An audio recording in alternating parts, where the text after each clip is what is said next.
Sonidos y ecos de auténtico realismo mágico. Era evidentemente Gabriel García Márquez, personaje para la historia, creador en 1967 del mítico y legendario Manifiesto de ese mundo diferente, de ese mundo donde realidad, ficción y magia se mezclan. 100 años de soledad.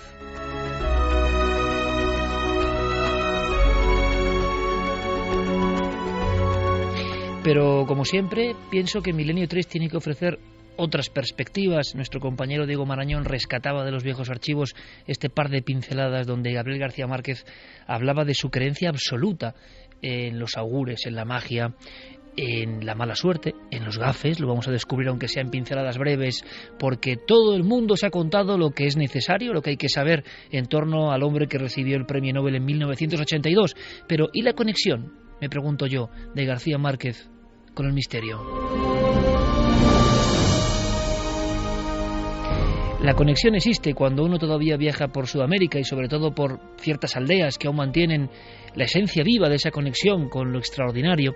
Se da cuenta de que tanto García Márquez como Cortázar, como un poco después Vargas Llosa, todos ellos traían un material nuevo que asombró al mundo, a un mundo racional, al mundo de la vieja Europa o del ordenado sistema de Estados Unidos. ¿Por qué sorprendía?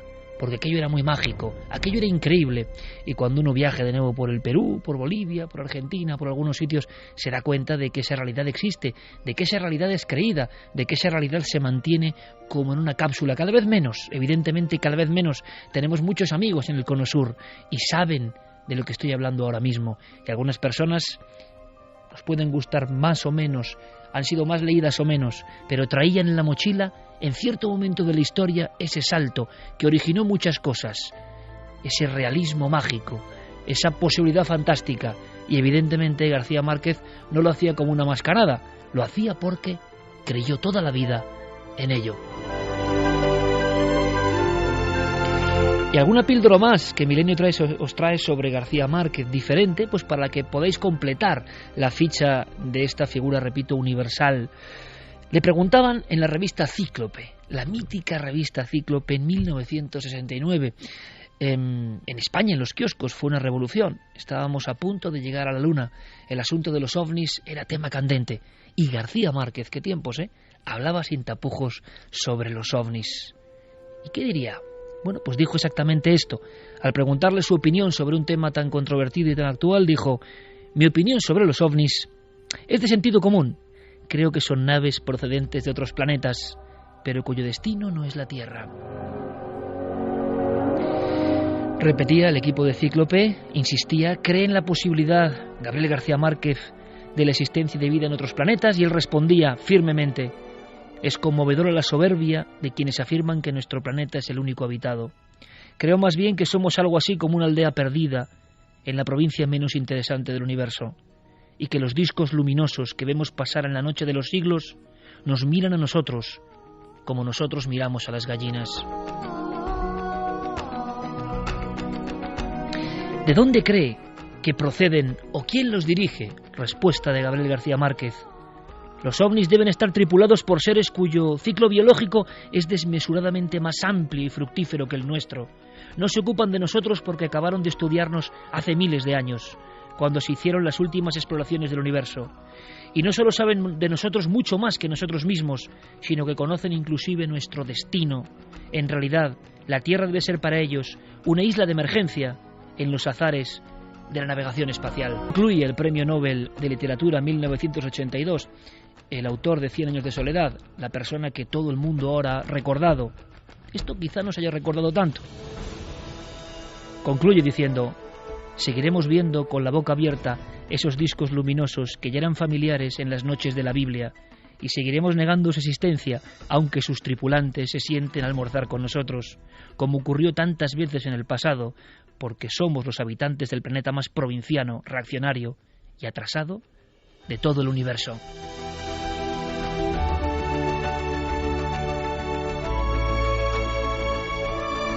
García Márquez, 4 respuestas, 4 aldabonazos, 1969, y de verdad que sus respuestas serían perfectamente válidas hoy, ¿o no? ¿Qué opináis?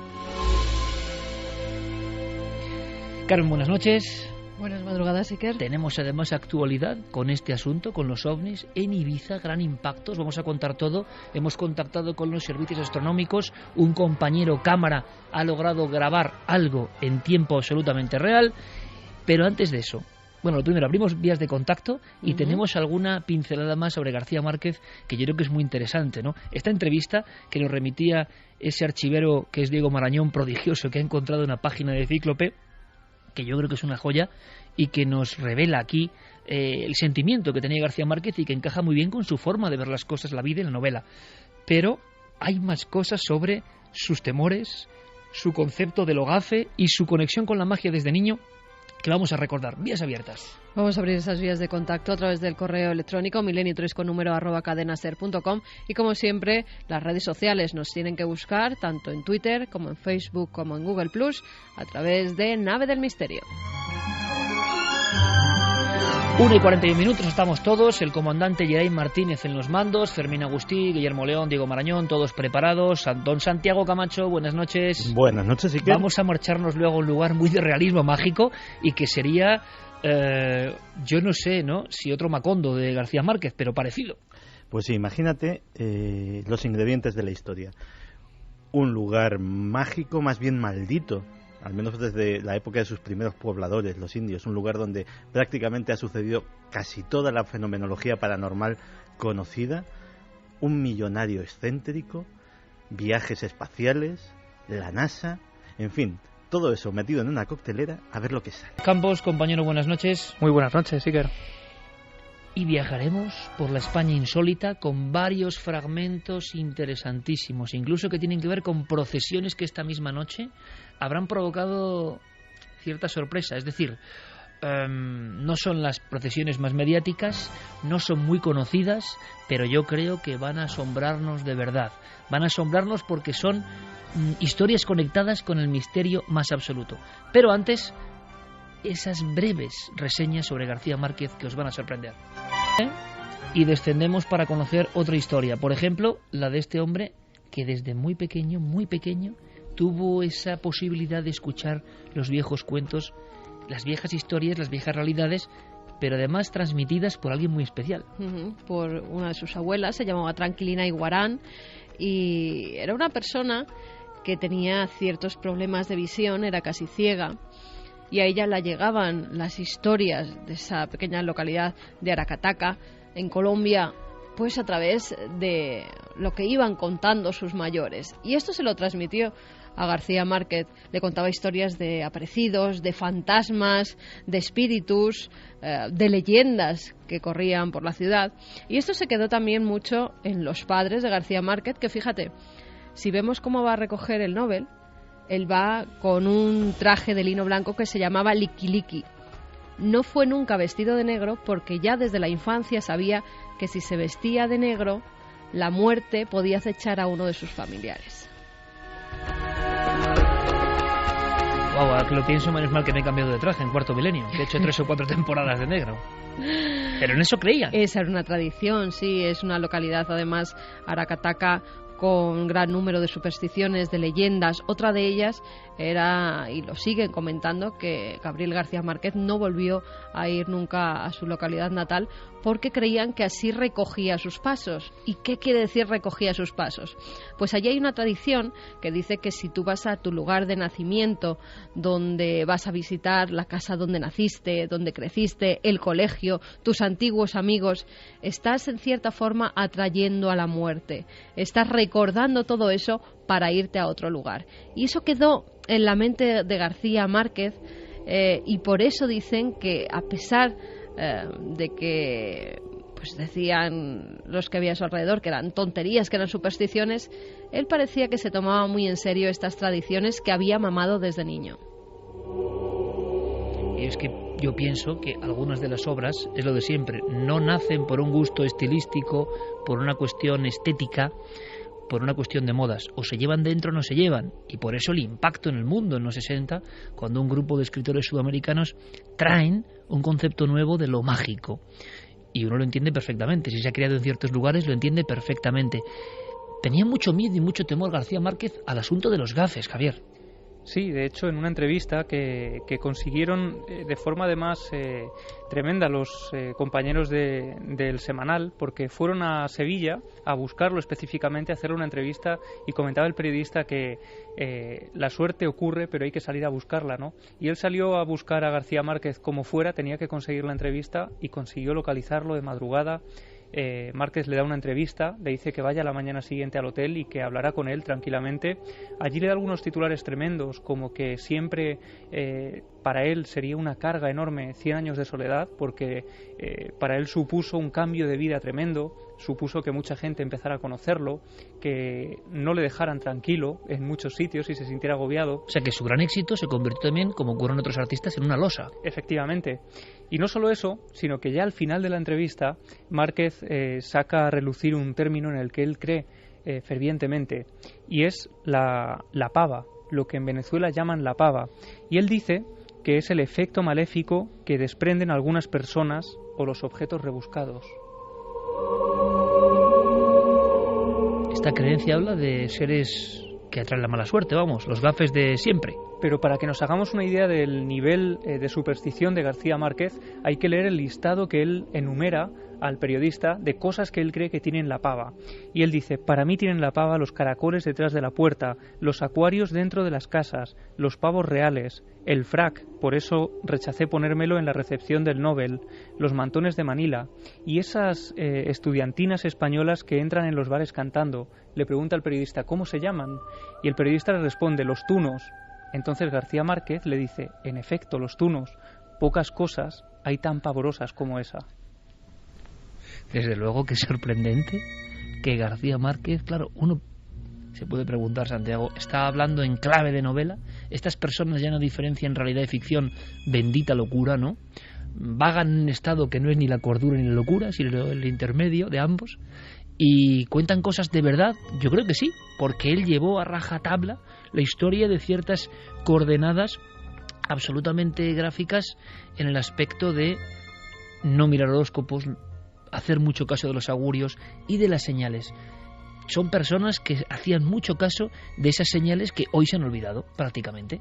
Claro, yo es que siempre he creído respecto a García Márquez que esa etiqueta de realismo mágico es un poco superflua. Lo de Márquez es realismo a secas. Lo que pasa es que García Márquez incorpora la parte mágica que está en la realidad cotidiana de todos nosotros, lo queramos admitir o no, y tiene los redaños de incorporarla a su realismo y hacerla más real que la de los presuntos autores realistas, que siempre se ciñen a la parte más que realista, materialista de la realidad. Con lo cual, evidentemente, yo creo que en esa entrevista está siendo sincero, está siendo más que sincero, está siendo consecuente. Bueno, pues hemos conocido un poco más de Gabriel García Márquez y tenemos esa píldora para que vosotros nunca olvidéis que, a pesar de que se repitan las mismas consignas importantísimas, claro, biográficas, literarias, sociológicas, de números, porque ahora todo se mide con los números, hay un García Márquez oculto. Como todos los genios de la historia tienen ese lado, sobre todo los artistas, ¿no?, de conexión con lo innombrable, con lo extraordinario, con la realidad oculta, la realidad velada, y García Márquez la verdad es que lo dejó bien claro en entrevistas y en declaraciones como las que hemos rescatado. Los ovnis le interesaban y estaba convencido, repetimos, convencido no de un fenómeno, como podemos pensar hoy nosotros, sino de la existencia de naves interplanetarias. Bueno, pues yo no sé si nave interplanetaria o no, pero algo ha cruzado el cielo de Ibiza. Es un caso recientísimo, hay grabaciones, hay observación desde seguimiento astronómico, se habla incluso de la posibilidad de un misil, cosa que da más miedo que un ovni. Vamos a contarlo todo. Yeray, compañero, lo que hacemos de inmediato es pedir vuestra colaboración a través de Nave del Misterio, redes sociales, milenio3con número@cadenaser.com, o también navedelmisterio.com o ikerfamilias.com, nuestras web de siempre, para cualquier tipo de información, porque será bueno tener más datos. ¿Escuchamos este cámara? Nos paramos en un cruce, monté trípode, monté cámara y me puse a grabar toda la secuencia de caída del aparato cayendo del cielo. Era, bueno, pues una especie de aparato bastante grueso, no, por eso se diferenciaba de un avión, era como muy grueso, era muy ancho. La estela que dejaba era muy ancha, le movía lo que el efecto cuando los aparatos rompen el sonido. Entonces tenía este aura de cortar el sonido, cortar el aire, tenía una especie de envoltorio por arriba, ¿no? Y parecía, la verdad que parecía que venía desde el spa. Lo que está claro es que a él le parece algo que no es natural. Y cuidado, que vienen dos testimonios que os van a sorprender de especialistas de la astronomía. Hemos podido hablar con miembros de la agrupación astronómica de Ibiza. El primero de ellos es Bernabé Linero, que en un primer momento, como suele ocurrir, piensan que puede tratarse de un meteorito, algo que baja a una cierta velocidad y que parece que hace una trayectoria que puede ser un meteorito. Pero ellos mismos, después de ver las imágenes grabadas por Eduardo, se dan cuenta de que es algo más extraño. Las grabaciones no son, digamos que no da lugar para tener a ciencia cierta una resolución sobre lo que se filmó. Yo, bajo mi punto de vista, es un objeto artificial, es decir, no es un meteorito que esté entrando a la atmósfera. Yo, bajo mi idea, una de dos, o ese reingreso de basura espacial, es decir, de lo que sería, por ejemplo, un segmento de cohete que haya reentrado a la atmósfera después de un lanzamiento o después de varios meses, porque hay algún tipo de cohete que en su fase final se queda en órbita y no cae a la Tierra hasta que no pasa una serie de semanas o incluso hasta de meses. O bien puede ser también un cohete pero terrestre, es decir, que haya sido un lanzamiento de un cohete pues o de tipo militar, o bien una fase final, por ejemplo, de una Soyuz, por decir un ejemplo.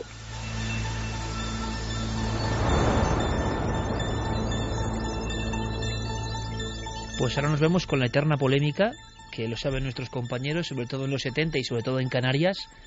Hubo esa dicotomía permanente, casos muy espectaculares vistos desde todo el archipiélago y la gran duda, como el del 5 de marzo de 79, u otros de si eso era un artefacto desconocido o era un misil. Claro, un misil descontrolado sobre la isla de Ibiza, o que se ve desde Ibiza, suena sorprendente, y muchas veces incluso las propias autoridades dan la impresión de que les interesa que se hable más de ovnis que de misiles. Pero 59 minutos es la última hora del tema ovni que tanto interesaba a Gabriel García Márquez en España. Compañeros, yo creo que como siempre tendremos la misma cara de incredulidad en el sentido de que no saber qué ha pasado, y como ocurriese en 2004 con el misil ovni, entre comillas, que atravesó parte de España y de Portugal, al final nadie va a decir nada, y creo que al final, repito, se queda todo en agua de borraja. Lo del zigzag da que pensar, ¿no? Hombre, en este preciso año, desde febrero, hay una circunstancia añadida, que es que nuestro país ha sido incluida en el paraguas del escudo antimisiles de la OTAN, y estas cosas se prueban. Aunque no se diga públicamente, aunque no salgan los periódicos, aunque no se hagan notificaciones, evidentemente cuando se implementa un sistema tan complejo como es el sistema Aegis, que básicamente es una coordinación entre buques de tierra, misiles, antimisiles y satélites que vigilan el espacio, todo ello coordinado, pues esto se tiene que calibrar, esto se tiene que probar, y a mí personalmente no me extrañaría que fuera un disparo de prueba del escudo antimisiles. Y llegado este momento, las 2 en punto, vamos a romper radicalmente la noche con una sorpresa, ¿os parece? Uh-huh. Porque estamos metidos en esta órbita cósmica, nuestra obligación es la información, y ha habido 2 noticias de impacto, una la muerte de Gabriel García Márquez, evidentemente, y otra este suceso, uno más, uno de los muchos, pero que nosotros creemos, nos debemos a vuestra buena información, que tenemos que dar con todos los datos, hablando con los protagonistas, pero, y sin previo aviso prácticamente, vamos a marcharnos a unas palabras, a una terminología que a mí me gusta mucho, la dramatización. Y sí, porque aquí todo es historia. Hay muy poco de ficción en esta recreación o en esta dramatización, y por eso quizá puede impresionar más. Verano de 1992, en una aldea de La Coruña, ocurrió esto.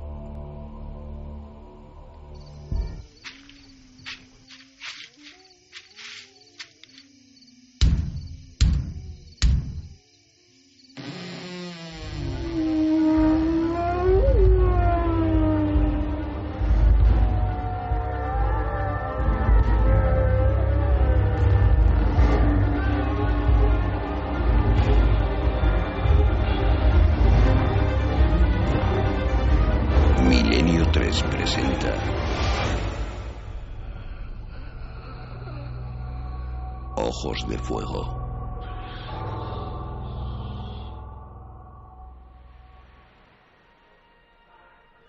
Verano de 1992. A las afueras de Ferrol. Venga, Daniel, no seas terco. En 5 minutos te quiero ver en la ducha. Tienes arena hasta en las orejas. Y deja en paz a tu hermana. Ay, Carlos, haz el favor de poner orden. No volvemos a la playa, ¿eh? Pero si yo no estoy haciendo nada. Es este pesado. ¡Quita!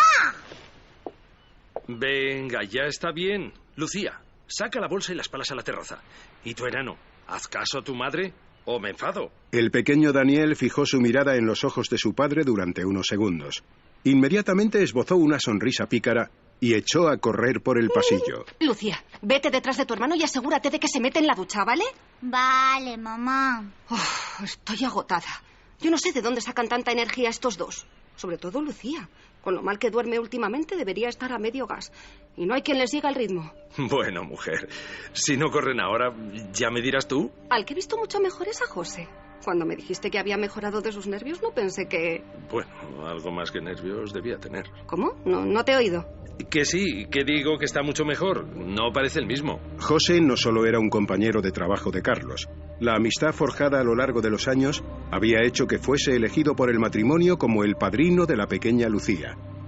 Sin embargo, hacía varios meses que su comportamiento había cambiado de forma extraña y repentina. ¿Pero qué le pasó exactamente? Y qué sé yo, pues debió ser aquella novia que tuvo un tiempo. Me contó no sé qué cosas de magia negra, amarres, pero ni sé más ni quiero saberlo. Ya sabes que no me gustan estas cosas. Bueno, yo solo digo que ahora parece estar mucho mejor. Con ayuda se sale de todo, mujer. ¿Ha ido al psicólogo o qué? José no es un hombre de psicólogos. ¿Pero entonces? ¡Mamá! ¡Daniel no se quiere duchar! Carlos se sintió aliviado ante la repentina interrupción de la pequeña. Mientras su esposa se encaminaba hacia el cuarto de baño, se sentó durante varios minutos en el sillón de la sala, pensativo, con la mirada perdida, como si una pesada bruma inundase su mente. Venga, y ahora a dormir. Lucía, tómate esta infusión y a ver si por fin duermes una noche del tirón. Y tú, como le quites el peluche a tu hermana, te enteras. Dani no me lo quita, mamá. Soy yo la que se lo tira cuando me despierta. ¿Quién te despierta, cariño? Kobe se vuelve distinto. ¿Qué tonterías dices? ¿Cómo te va a despertar Kobe? Sí que me despierta. Se le encienden los ojos y se enfada. Hace... ¡Oh! ¡Ay, Lucía! Estoy muy cansada para esto, cariño. Venga, aparta la colcha si tienes calor y a dormir. Venga, dadme un beso los dos y hasta mañana. Buenas noches.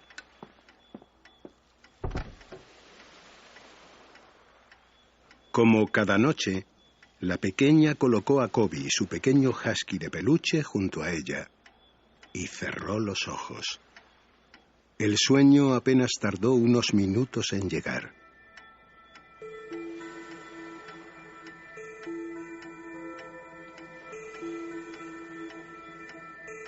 La oscuridad era total en la habitación de los pequeños, hasta que, de repente, 2 puntos de luz comenzaron a aumentar de intensidad en la cama de Lucía.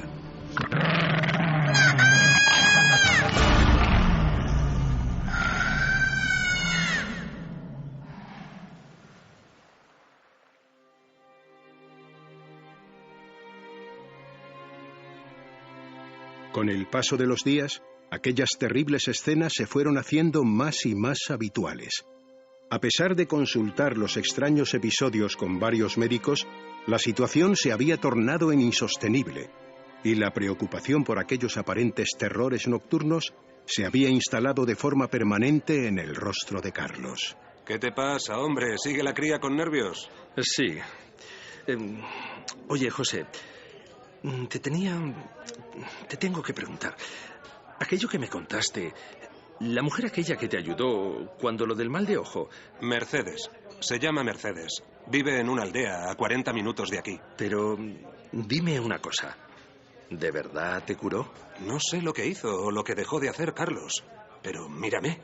Y acuérdate de cómo estaba antes. Yo no quiero ni recordarlo.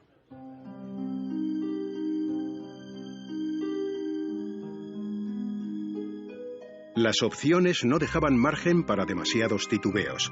Tras meditarlo un par de días, el joven matrimonio convino en acercar a la pequeña a aquel punto remoto de Galicia. El sol del final del verano contrastaba con la humedad permanente de aquella tierra, del mismo modo que las comodidades de los años finales del siglo XX pugnaban con las creencias ancestrales, firmemente arraigadas en la vida de sus habitantes. Hola, buenas tardes. Venimos buscando a Mercedes. Sí, José ya me avisó de que vendrían ustedes. ¿Esta es la niña? Sí, se llama Lucía. Bonito nombre. En Acervela se la venera.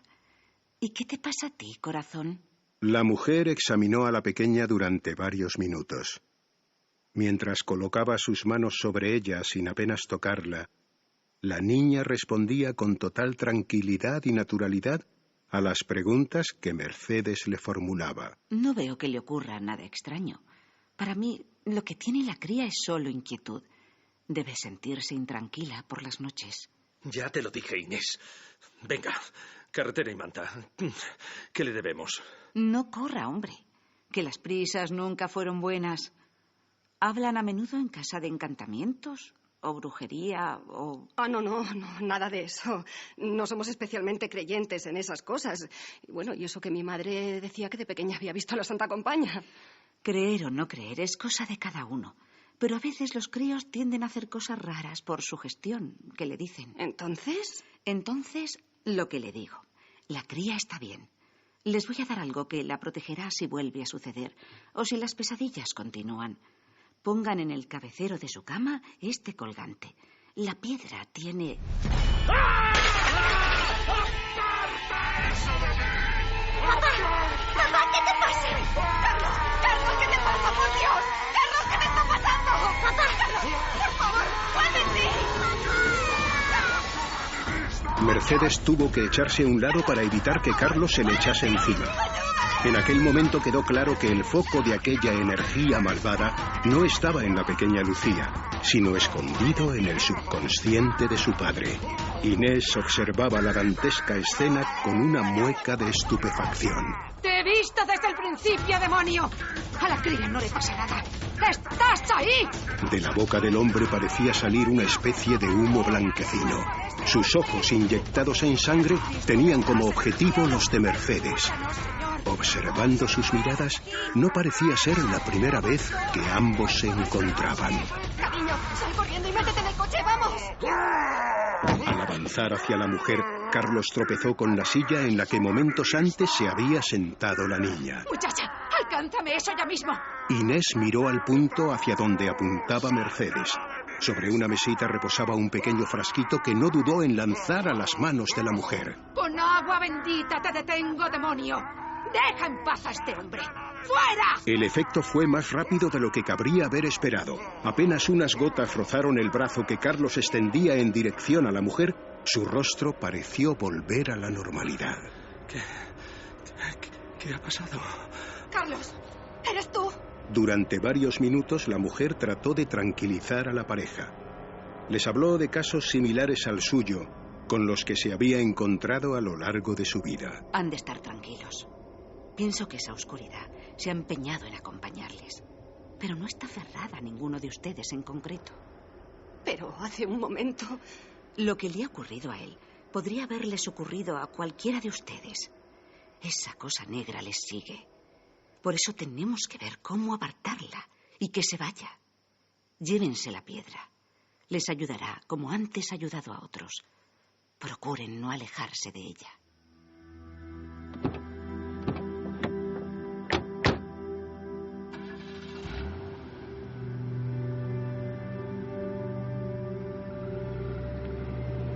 La noche les sorprendió casi sin darse cuenta. El último sol del verano dio paso a una enorme luna llena que, como un faro, iluminaba la carretera que se extendía frente a ellos. Tras recoger al pequeño Daniel en casa de sus abuelos, la familia al completo regresó a su humilde apartamento. Ninguno de ellos tenía el más mínimo apetito, a pesar de lo cual procuraron alargar todo lo posible el tiempo dedicado a la cena. Bueno, Me parece que por hoy ya ha estado bien. Vamos a descansar, Lucía. ¿Estarás bien? Sí, pero ¿sacamos a Kobe a la terraza? Me parece muy bien, cariño. Eran poco más de las 3 de la mañana cuando una actividad fuera de lo común empezó a manifestarse en la habitación. La casualidad, o quién sabe si algo más, quiso que en aquel preciso instante Carlos se levantara a por un vaso de agua. Un extraño olor le hizo detenerse en mitad del pasillo. El horror se apoderó de él al comprobar que un rastro de humo salía de la habitación de sus hijos. ¡Fuego! ¡Fuego! ¡Hay fuego! ¡Fuego! ¡Hay fuego! Inmediatamente abrió la puerta. El hombre tuvo que echarse atrás para evitar que una bocanada de fuego le alcanzase de lleno. ¡Inés! ¡Inés! ¡Inés! ¡Hay fuego! ¡Inés! ¡Ven a ayudarme! ¿Qué pasa? ¡Dios mío! Una barrera de fuego se levantaba inexplicablemente desde algún punto bajo el colchón de Lucía. ¡Mamá! ¡Papá! ¡No me puedo mover! ¡Mamá! De repente la puerta se cerró detrás del matrimonio, dejándolos atrapados. ¡Mamá! ¡Papá! ¡Inés! ¡Inés! ¡La piedra! ¿Dónde está? Yo tengo el colgante, lo llevo puesto. ¡Dámelo rápido! Carlos tomó el colgante en sus manos y, aferrándose a la piedra que le había proporcionado Mercedes, se dirigió a aquella extraña fuerza con firmeza. ¡Déjanos en paz! ¡Maldita sea! ¡Déjanos ya! De pronto, y como si aquel amuleto fuese la más poderosa de las armas, la puerta cedió y las llamas cesaron casi de inmediato. Los niños, aterrorizados, corrieron a los brazos de sus padres. Sobre la cama de la pequeña Lucía se dejaba ver la silueta de la niña. Algún tipo de fuerza inexplicable había evitado que las llamas rozasen su cuerpo, mientras permanecía paralizada bajo el colchón. ¿Estáis bien todos? ¿Seguro? Aquella sería la última vez que pisaran su apartamento. A los pocos días, convencidos de que el mal se cernía entre aquellas paredes, la familia al completo decidió comenzar una nueva vida, alejados del punto que parecía ser el origen de sus desvelos. Mercedes. Mercedes, ¿está ahí? ¡Abra! Le traigo un detalle para desearle felices fiestas, mujer. ¿Quién es? Ah, eres tú, muchacho. Hola, sí, mire, le traía... Déjate de traer nada y búscalos. Búscalos donde sea. Tienes que darles aviso. Aquello sigue acechándolos. No estaba en la casa. Esa cosa negra la llevan atada a ellos y es solo cuestión de tiempo.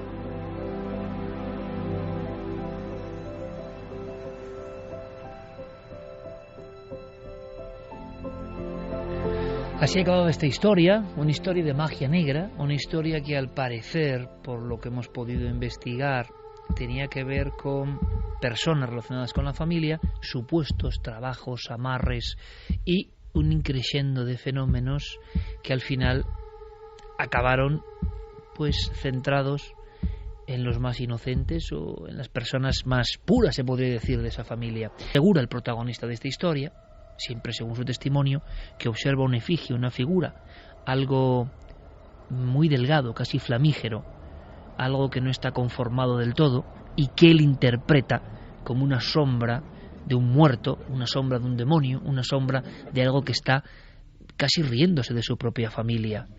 Aterrorizado, él cree, huyendo de allí, que escuchó una voz. Por supuesto podemos hablar de sugestión. Imaginaos a un padre que ha pasado por todo esto, sea cual sea la naturaleza real del fenómeno. Ese hombre corriendo delante de la parroquia, quizá ese cruceiro, ese camino, esa maleza, esa oscuridad, corre de nuevo hacia el vehículo porque él ha visto esa figura que parecía humana en un principio y que también parecía guardarle. Cuando él vuelve a montar en el coche, sale huyendo de allí, él cree escuchar una frase, y lo dijo. Esa frase que retumba en su cabeza, con aquella figura evanescente al fondo, parece que le gritó: nos volveremos a ver. Como digo, nuestro compañero Diego se ha ceñido a las declaraciones de esta familia, un auténtico caso Amityville español. Parece que se mudaron varias veces de domicilio, que a partir de 1993, por cualquier cuestión, quién sabe si la piedra negra, quién sabe, fue descendiendo el nivel de fenómenos, y a partir del 93 nuestro informe acaba en que no tenemos más noticias de esa familia. Esa es la magia de la radio, ¿verdad?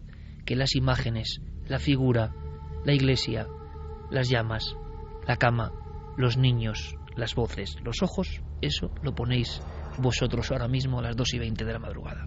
2:22, me decía Geray que ha tenido que salir así en una operación de emergencia, se ha marchado al servicio, por otros motivos, claro, y digo yo, ¿te imaginas que estás entrando ahí y sobre el... ¿cómo se llama donde están los grifos y...? El lavabo. El lavabo. Bien.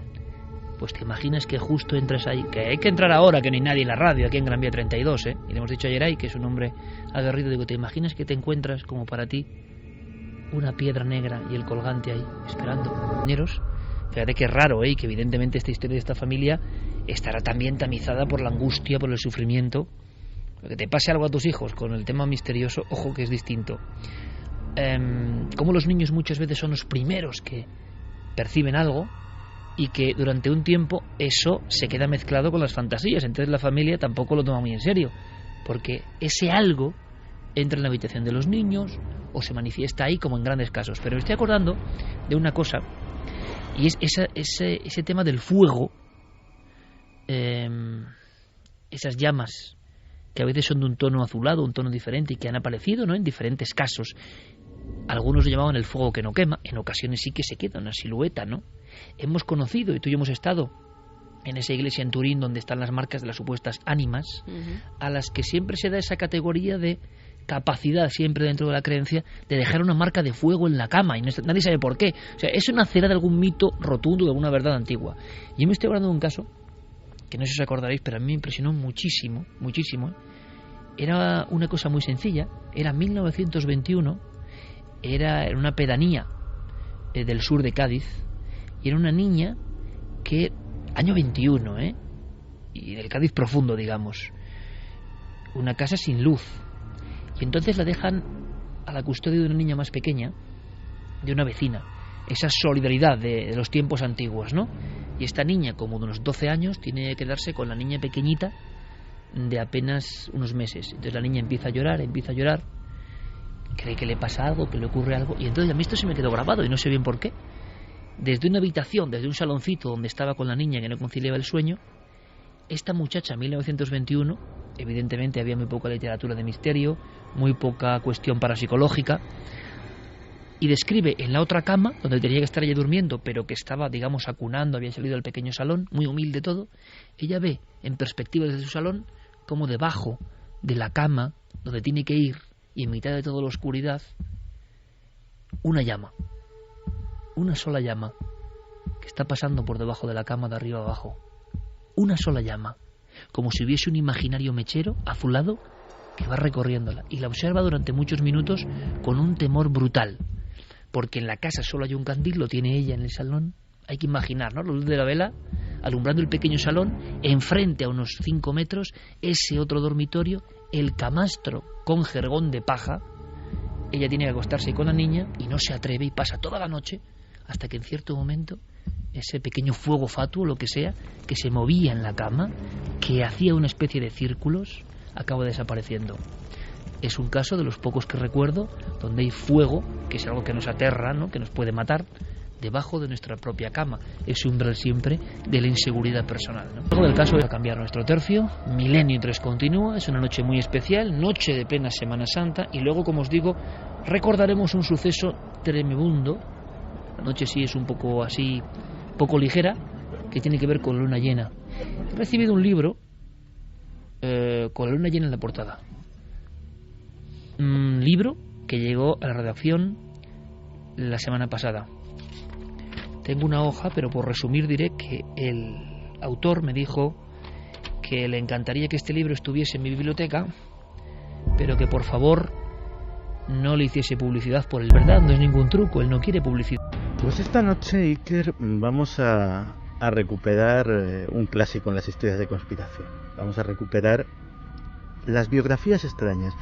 La biografía de este personaje podría ser no de aquellos amigos de Santi, solo que en este caso a Robert Bigelow hay que tomárselo muy, muy en serio.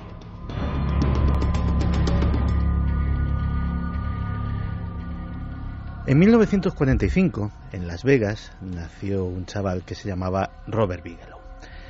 Él creció viendo cómo aquella ciudad que no era nada se convertía poco a poco en lo que hoy en día conocemos como la meca del juego, del turismo, de la diversión.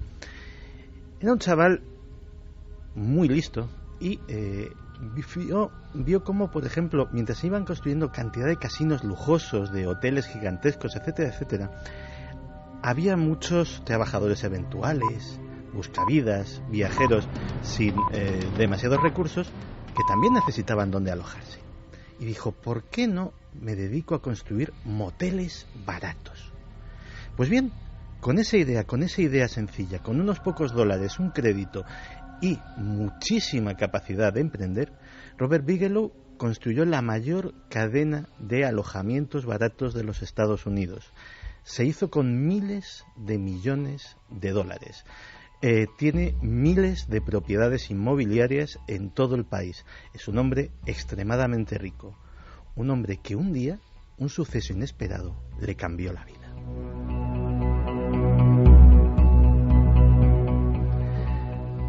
Y ese suceso inesperado nos puede suceder a todos. Sencillamente iba de viaje y una noche, en una carretera, vio algo en el cielo que no le cuadraba. Vio un ovni. Tras esa experiencia, a él le quedaron claras varias cosas. Primero, que aquello era real, evidentemente lo había vivido él. Segundo, que era artificial, es decir, que era un aparato de algún tipo. Y tercero, que no era humano. Él tenía muchísimo dinero, posiblemente muchísima capacidad de llevar a cabo el sueño de aprender más sobre esto, pero también pudo tener el mismo impulso que tuvo cuando vio a esos buscavidas y a esos trabajadores eventuales intentando alojarse en cualquier sitio en Las Vegas en construcción. Dijo, si esto que he visto de alguna forma pudiera dominarlo, pudiera controlarlo, pudiera saber sus secretos, a lo mejor podría hacerme mucho más rico de lo que soy. Y así, en 1994, Robert Bigelow funda el NITS, una de las asociaciones paranormales y ufológicas más conocidas de los años 90. Era el Instituto Nacional para las Ciencias del Descubrimiento.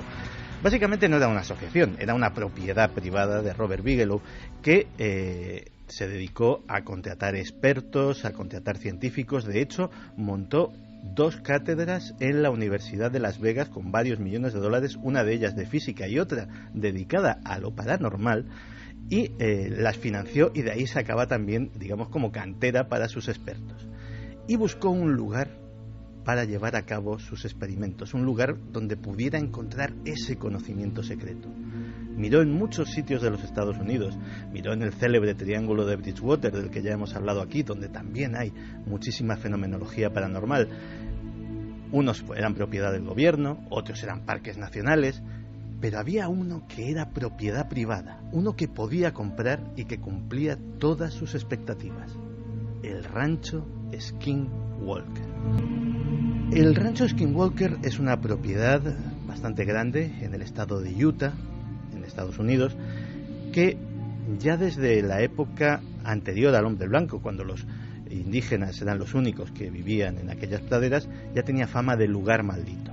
La leyenda viene de los indios Ute, los que dan nombre al estado de Utah, y dice que después de una tremenda guerra con los navajos, con sus enemigos tradicionales, estos hicieron una ceremonia, hicieron un gran conjuro para maldecirlos y abrir lo que nosotros llamaríamos un portal dimensional, del que salieron unas criaturas terribles, los Skinwalker, seres de piel gris, de brazos largos, sin pelo, seres que podían transformarse en bestias terribles y que diezmaron la población de los Ute.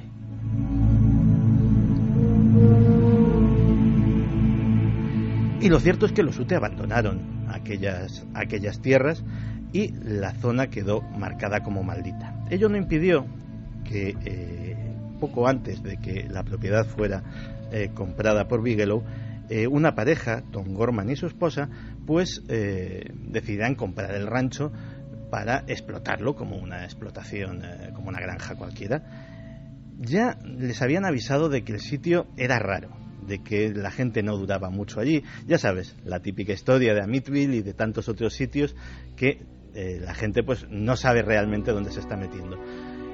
Una de las primeras cosas que les llamó la atención a aquella pareja, a los Gorman, fue que cuando fueron viendo lo que había en la casa, que apenas había unos pocos muebles, era una propiedad, una granja típica estadounidense, pero había armarios empotrados. Lo extraño era que esos armarios tenían todos un cerrojo, pero el cerrojo estaba por dentro.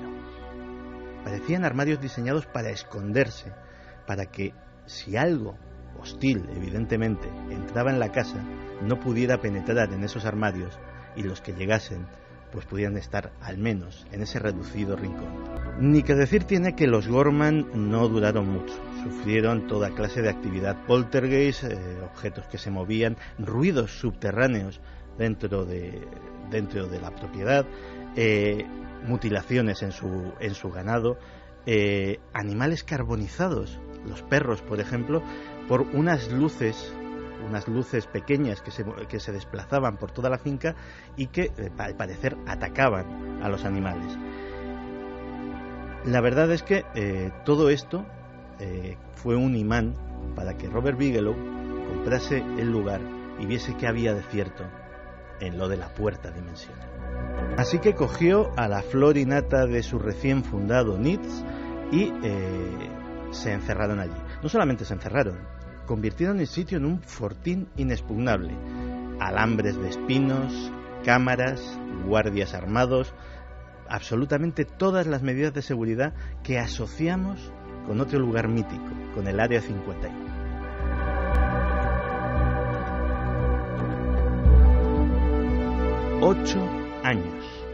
Ocho años estuvieron allí los expertos del NITS haciendo nadie sabía qué. Entraban coches, salían coches, todos con las lunas tintadas, todos lujosos, todos de gran tamaño. Nadie sabía lo que transportaban, nadie sabía lo que sacaban. Lo que sí sabían los lugareños es que en el lugar seguían pasando cosas, porque las luces seguían viéndose, los triángulos voladores seguían apareciendo. Es decir, desde fuera se podía seguir percibiendo esa actividad extraña, esa actividad ovni que también había sido presente en el lugar durante muchísimo tiempo. Y un buen día, 8 años después, Robert Bigelow desmonta el NITS. Nadie sabe qué ha pasado con los resultados de esas investigaciones, todo es secreto, todo es oculto, nadie de los que participaron ha dicho absolutamente nada. De hecho, el jefe de aquella expedición era otro conocido de los amigos de la conspiración, era el coronel John B. Alexander, la cabeza visible de todos los proyectos relacionados con lo paranormal del Pentágono, desde la visión remota hasta el famoso primer batallón de la Tierra que inspiró la película Los hombres que miraban fijamente a las carnes. Empieza la parte más extraña de la historia. Parecía que lo del rancho Skinwalker era lo más extraño, pues no.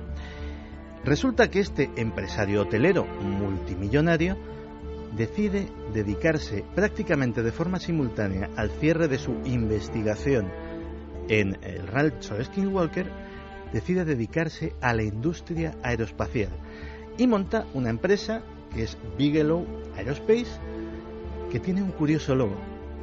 El logo es la cabeza de un alienígena. Luego va muy en serio con su empresa, nunca mejor dicho. En algo como es la explotación privada del espacio, que muchas empresas, desde la propia Virgin Aerospace de Richard Branson hasta muchas otras, de momento están vendiendo proyectos bonitos y bastante humo, las cosas como son, la empresa de Bigelow ya ha conseguido poner en órbita 2 módulos en perfecto estado de funcionamiento y completamente habitables de una estación espacial. Así como suena, es la única nave habitable de propiedad privada que hay ahora mismo en el espacio.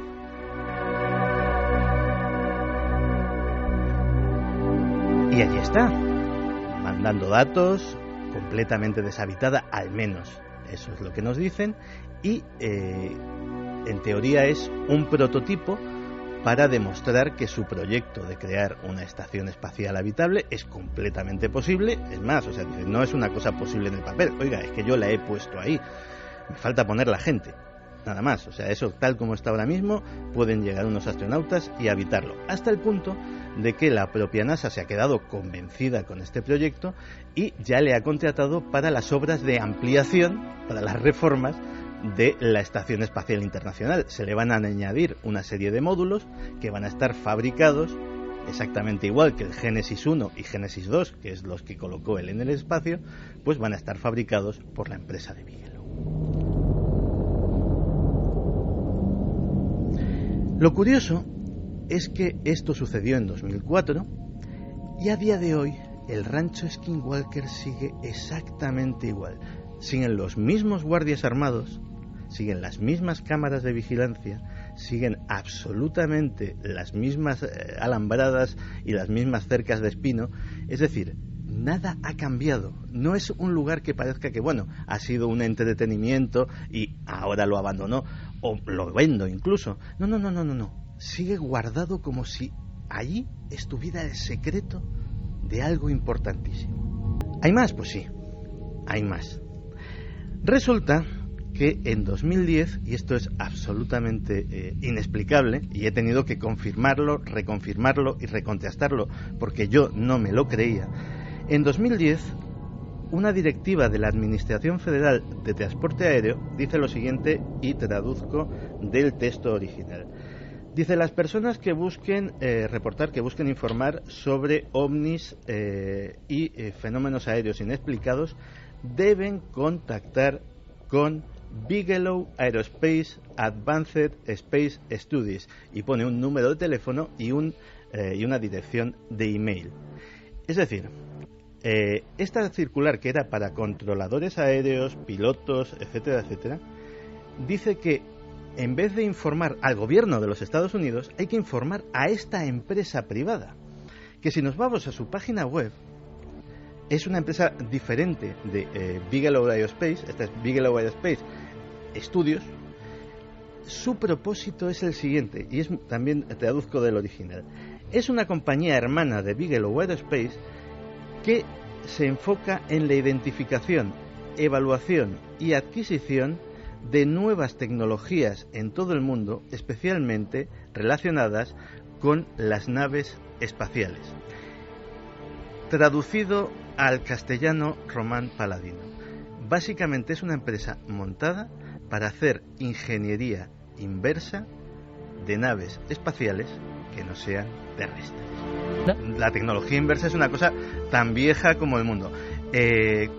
Por ejemplo, la industria emergente de Japón en los años 60 se montó en base a la tecnología inversa. Compraban aparatos, cámaras fotográficas, aparatos electrónicos, etcétera, etcétera, de países desarrollados en aquella época, los desmontaban, veían cómo funcionaba aquello y lo sacaban primero igual y luego incluso lo mejoraban. Pues básicamente se trata de hacer lo mismo.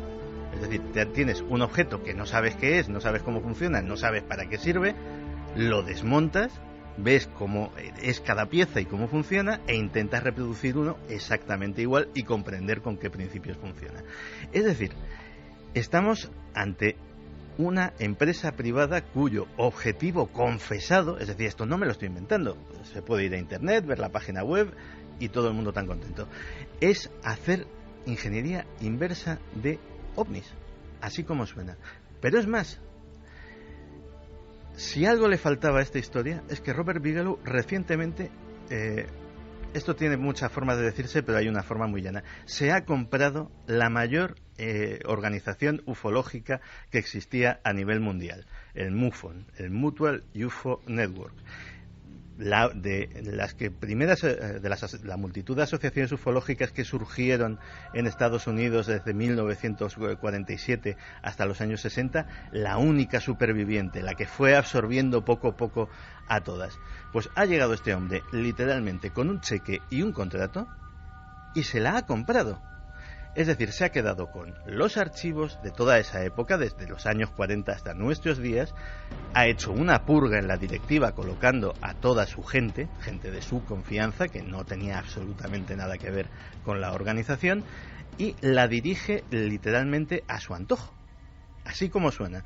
Parece ser que ha intentado mejorar los sistemas de investigación, ha creado lo que él denomina equipos de intervención rápida, que básicamente son equipos formados por científicos, técnicos y gente a la que paga dietas en los viajes de $100 al día, es decir, que están bien pagados, y que solamente intervienen en reportes en los que haya o bien avistamiento de humanoides o bien huellas físicas en el terreno o que se puedan apreciar.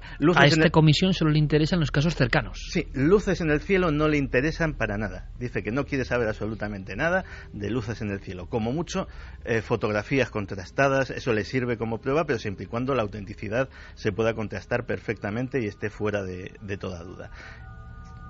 Es decir, está revolucionando el tema de la ufología y posiblemente estemos ante el primer caso de la historia de lo que podríamos llamar ufología comercial, pero no ufología comercial de yo estudio tal caso y hago un libro y más o menos saco algo de dinero. No, yo le quiero sacar a esto un rendimiento industrial de verdad. Así que, ¿en qué parará toda esta historia? No se sabe. De Robert Bigelow sabemos muy poco. Es una especie de Howard Hughes que apenas se deja ver simplemente en presentaciones de sus productos o de sus proyectos, poco más. Al estilo Steve Jobs también, no concede entrevistas, va siempre rodeado de un séquito nutrido de guardaespaldas y asistentes que no dejan que nadie penetre hasta él, y solamente el futuro nos dirá en qué parará la historia de Bigelow Aerospace.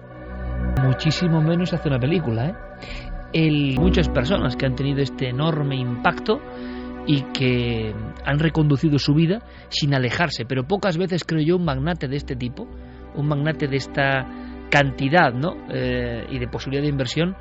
¿Qué estará pasando? ¿En qué acabará todo esto? Hablamos de, quizá para los especialistas, del mayor grupo de mayor influencia a lo largo de la historia. Hablando de ese mundo de lo militar o ese mundo que se conjunta con tecnologías, os voy a contar brevemente, antes de los mensajes, algo que me ocurrió.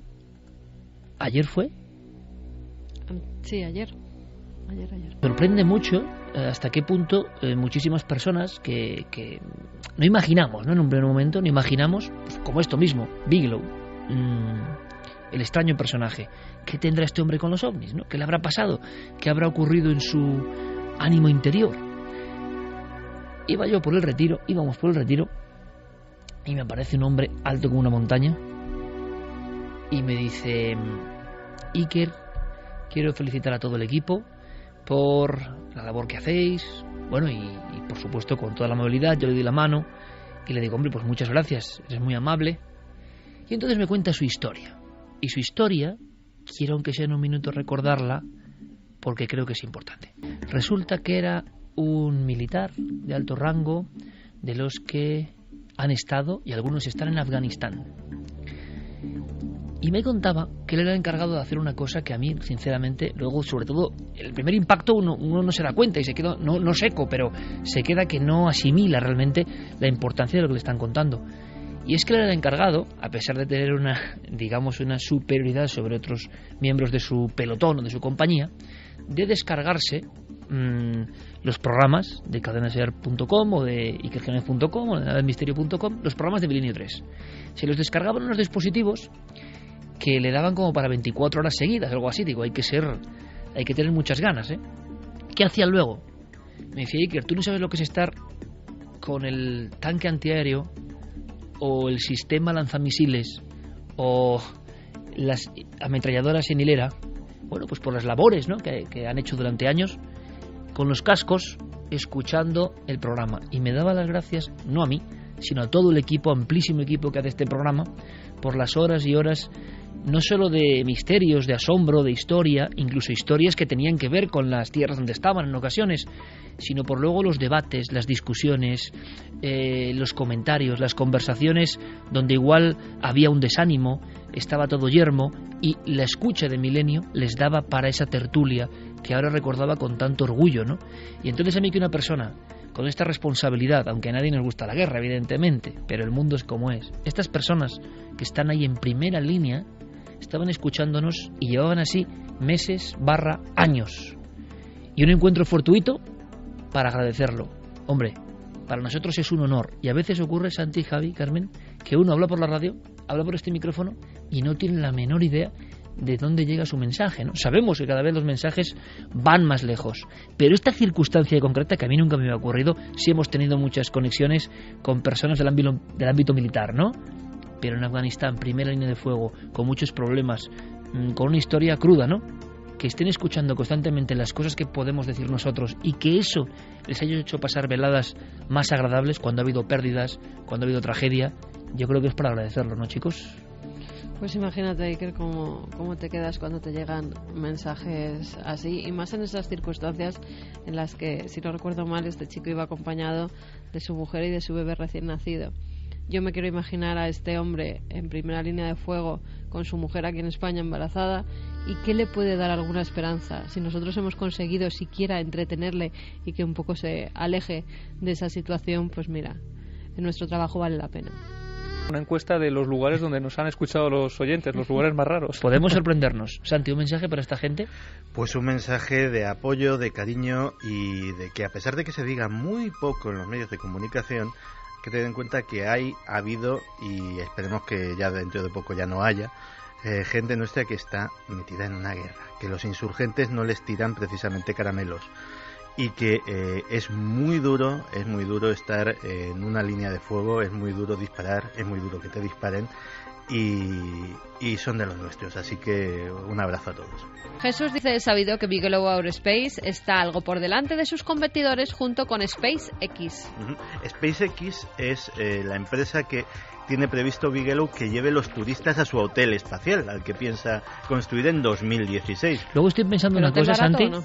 Pues la estancia son $26 millones, para ser exactos. Entonces se ha cambiado, Santi, ¿no? puede. De los moteles. Santi puede. Sí, ha pasado de lo más barato a lo más caro. Pero fijaos, la batalla civil espacial, ¿no? Las creaciones para conquistar ese espacio sin nombre. De tecnología extraterrestre, la próxima revolución industrial. Este hombre ha vuelto a ver el negocio y busca un futuro monopolio. Y veremos una Semana Santa muy diferente, muy distinta, ¿verdad, Javier? Sí. Me das una imagen, un toquecito nada más, una imagen. Pues la más reciente, algo que acaba de guardarse hace escasos minutos. Estamos acostumbrados a ver imágenes de vírgenes, imágenes religiosas de todo tipo, pero estoy convencido, Iker, de que la gente se va a quedar muy sorprendida cuando hablemos de que aún hoy en España se venera la imagen de un diablo. Bueno, es curioso, es la España ancestral, la España misteriosa, la España arcaica, dirán algunos, que vamos a visitar. Y hablaremos de precisamente esas tétradas, las 4 lunas de sangre. Se ha comentado mucho, pero no vamos a comentar lo que han comentado los demás. Vamos a ir hacia otro nivel de cosas que yo creo que os pueden interesar muchísimo. Ahora ya están aquí nuestros compañeros con toda la información, con todas las noticias en la cadena SER, y nosotros regresamos de inmediato con un sinfín de contenidos para que continúe la noche mágica